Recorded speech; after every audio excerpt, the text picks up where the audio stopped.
For years, fans thought they'd seen every corner of Joe Martin's legendary shop. But deep inside the building, behind a sealed door no camera crew ever entered, workers stumbled upon something unexpected. What they found wasn't just metal and engines. It was the untold story of Joe's past. And the secret he never meant to share. Before there was television, fame, or million-view episodes, there was just Joe Martin, a quiet craftsman in a Texas garage, turning rust into resurrection with nothing but his hands, his tools, and his patience.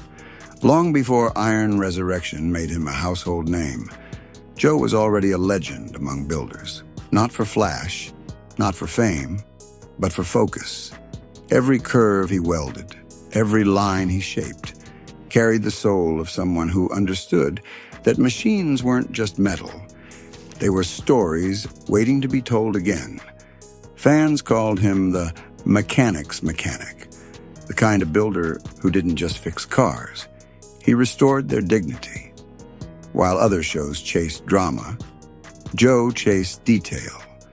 The camera rarely caught him talking much, but when it did, his voice was calm, measured, deliberate, like a man who'd found meaning in the silence between sparks.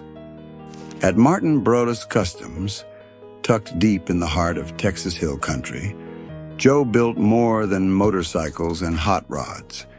He built trust. His brother Jason handled fabrication. His wife Amanda kept the wheels of business turning.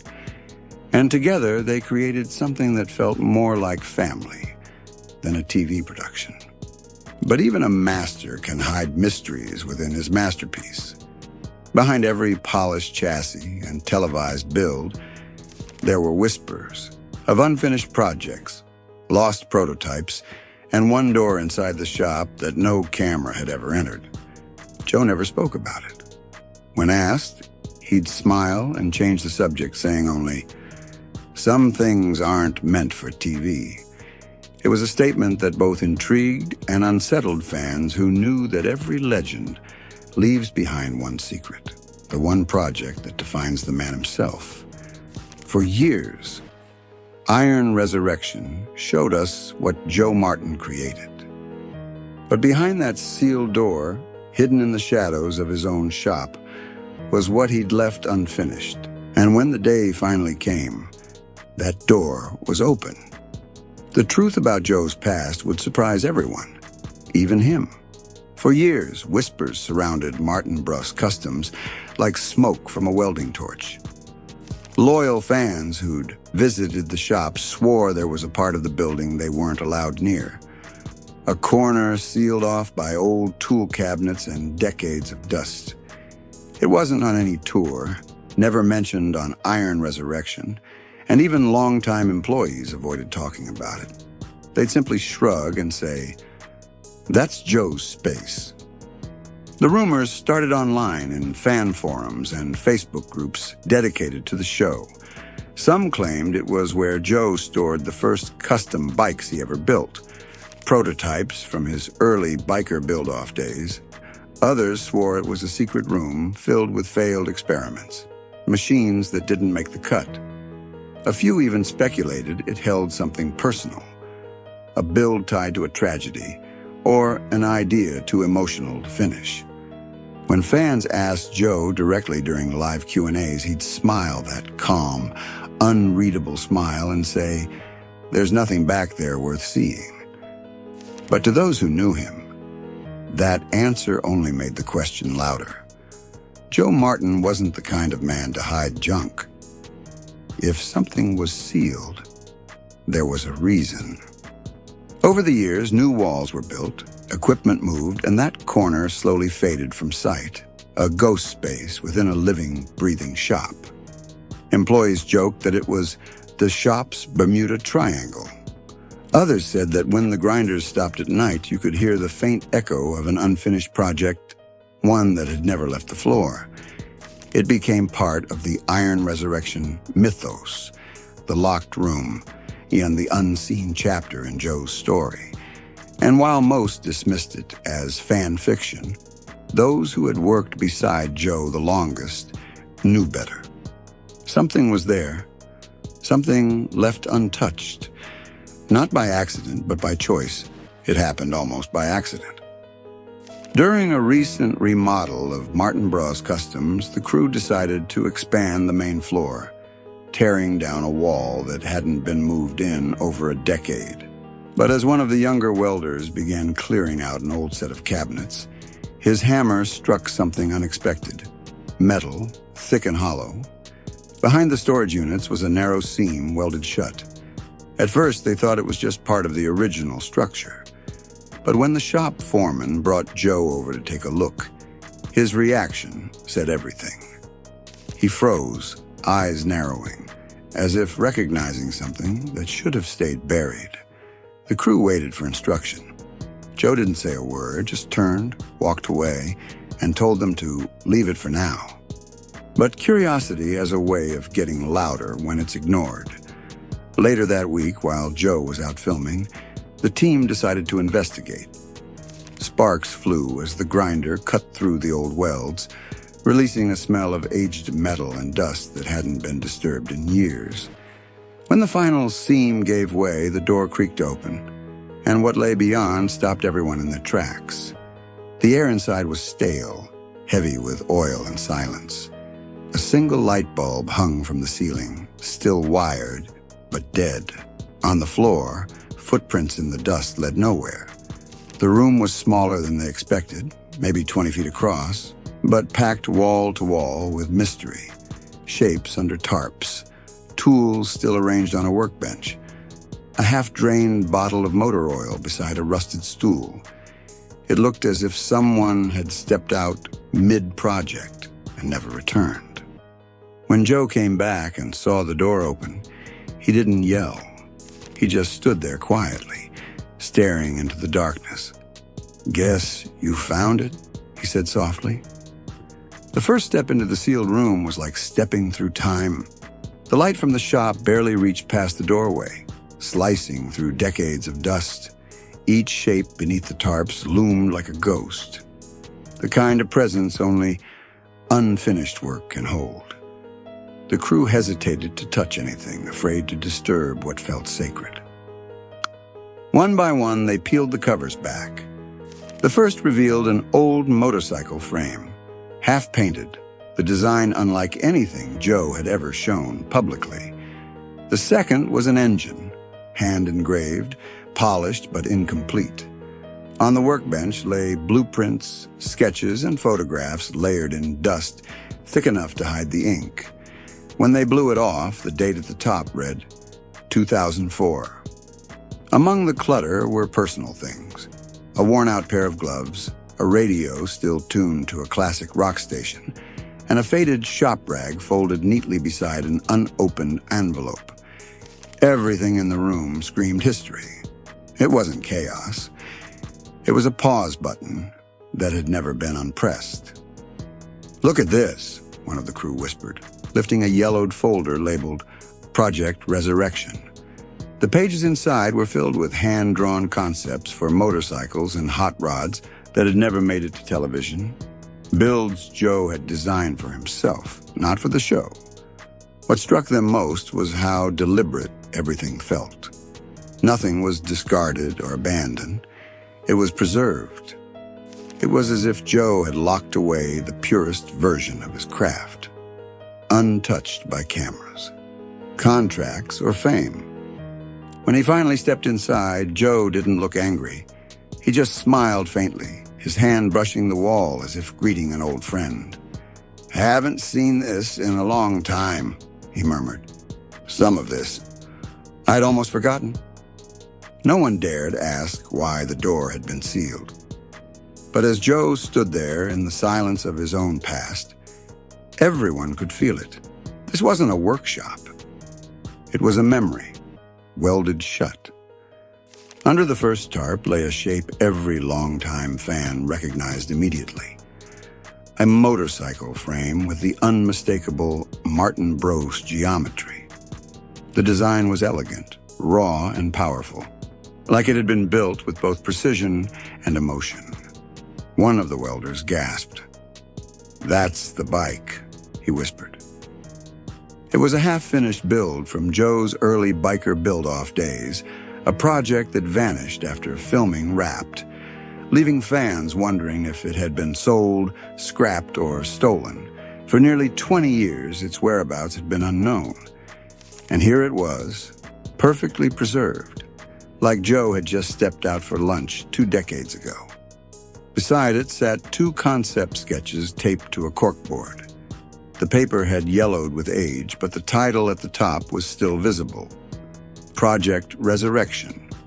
Below, pencil renderings of a sleek, futuristic motorcycle. Blended artistry with engineering, the kind of design that could have redefined Joe's legacy had it ever been finished. On the workbench were smaller relics, custom gas tanks etched with early Martin Bros Customs lettering, experimental parts that never made production, and a set of hand-tooled leather seats still bearing Joe's initials. The craftsmanship was as immaculate as the day it was made. To outsiders, this was a forgotten storage space. But to anyone who'd ever held a wrench, it was a time capsule.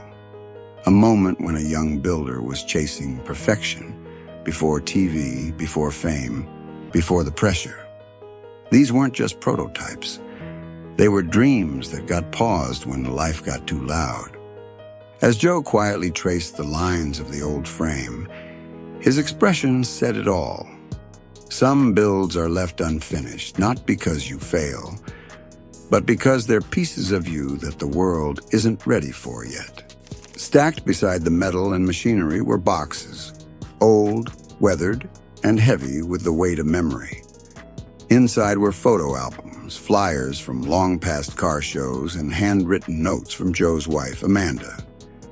Each page felt like peeling back another layer of who he used to be before the cameras came. In one notebook, faded blue ink spelled out a message: "Remember why you started, not what it's worth."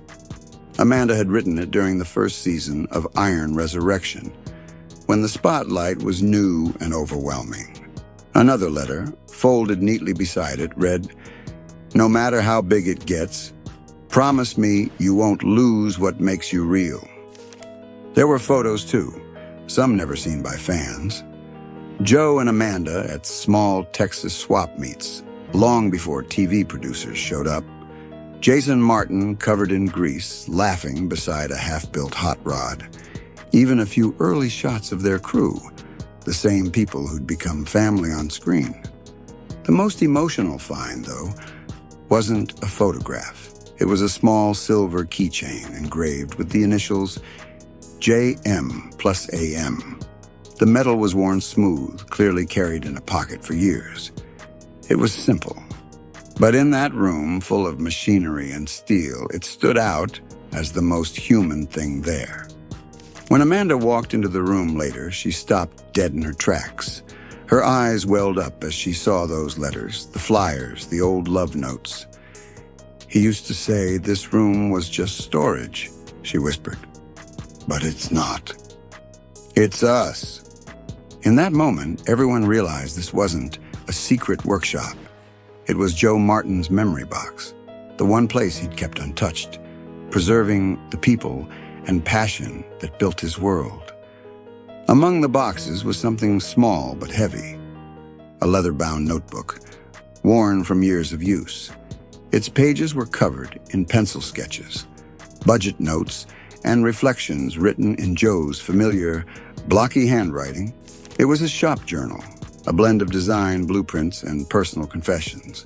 The first pages detailed builds from his early career, complete with sketches of fenders, frames, and paint patterns. But as the pages turned, the entries changed tone. The handwriting grew tighter, the thoughts more personal. "TV changed everything," one note read. "Deadlines killed creativity. Builds used to be art, now they're episodes." Another, written in faded ink, said, "I don't build for cameras. I build for peace. Somewhere along the way, I lost that."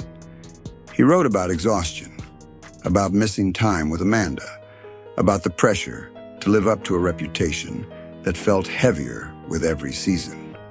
They call it Iron Resurrection, one entry said.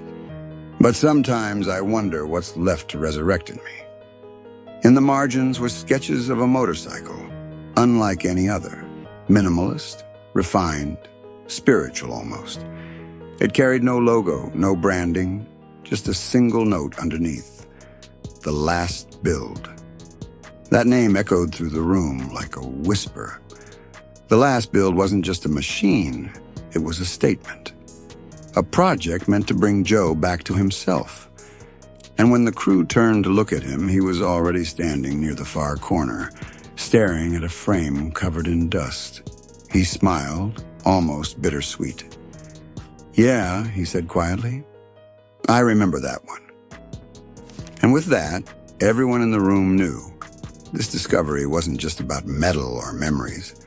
It was about the man behind it all, and the part of him he'd left sealed away. In the farthest corner of the sealed room, hidden beneath a tarp that hadn't been touched in nearly 15 years, sat something different. The air felt heavier there, as if the dust itself knew it was guarding the secret. When Joe pulled the cover back, silence fell across the shop. It wasn't another prototype or showpiece. It was a motorcycle frame, raw, stripped down, skeletal, welds unfinished. The metal dull with time, and taped to the front fork in Joe's unmistakable handwriting were 3 words, "The last build." The room went still. Everyone knew what it meant. This was Joe's personal project. The one thing he'd started for himself, not for TV, not for clients, not for money. The bike he was building before Iron Resurrection took off. And somewhere along the way, fame, schedules, and life had forced him to put it aside. The frame told its own story. The parts were custom made. No off-the-shelf components, no sponsors, no shortcuts. It was artistry stripped to its bones, a design built from instinct rather than expectation. In his notes, he'd written, "When the noise stops, I'll finish this." Amanda ran her hand along the seat pan, eyes soft. "He was going to ride this one himself," she said quietly. "It was supposed to be the one thing he built, just for the joy of it." For the crew, it was haunting, a physical reminder of what gets left behind when passion becomes profession. Joe stared at the unfinished frame for a long moment, then smiled faintly. "Guess I didn't finish it," he said. "Or maybe I wasn't supposed to. Not yet." Because sometimes, even for a builder, resurrection doesn't start with the metal. It starts with the man who made it. When Joe finally spoke about what the crew had found, his words were quiet, thoughtful, the kind that hang in the air long after they're said. Cameras weren't rolling. There was no press statement, no grand speech. Just a builder looking at the echoes of his own past. "That's where I left myself," he said, pointing toward the hidden room. "Back when it was just about the work." His team listened in silence. Some had worked beside him for years without realizing how much of himself he'd poured into that forgotten space.